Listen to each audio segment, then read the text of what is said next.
Patawa-tawa naman yan. Ito ang naging prangkang reaksyon ni dating National Defense Secretary Norberto Gonzales sa eksklusibong panayam ng SMNI News kaugnay ng pahayag ni Pangulong Ferdinand Marcos Jr. na nais nitong makipagsundo sa mga Duterte. Matatandaan sinabi ni Marcos Jr. na ayaw na daw niya ng gulo at kaaway. Pero para kay Gonzales, insulto lamang ito sa mga Duterte. Paliwanag pa niya bakit pa makikipagsundo si Marcos Jr. sa pamilya Duterte kung naipakulong na nito ang dating Pangulo at may nakaambang impeachment trial laban kay Vice President Sara Duterte. Para kay Gonzales, malinaw na isa itong anyo ng pambabasto sa pamilya. Huwag mo naman gawing tanga yung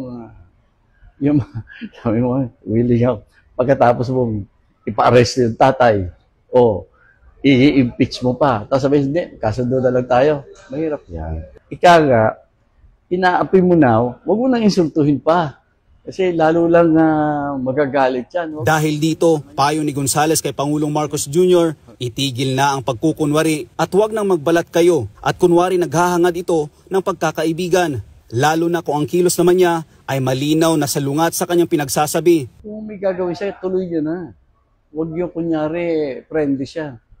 Dapat kung may gusto siya, may binabalak siya na para ibagsak yung kalaban niya, linawin niya at ituloy niya. Wala pang opisyal na pahayag mula sa kampo ng mga Duterte, kaugnay sa panibagong pahayag ni Marcos Jr.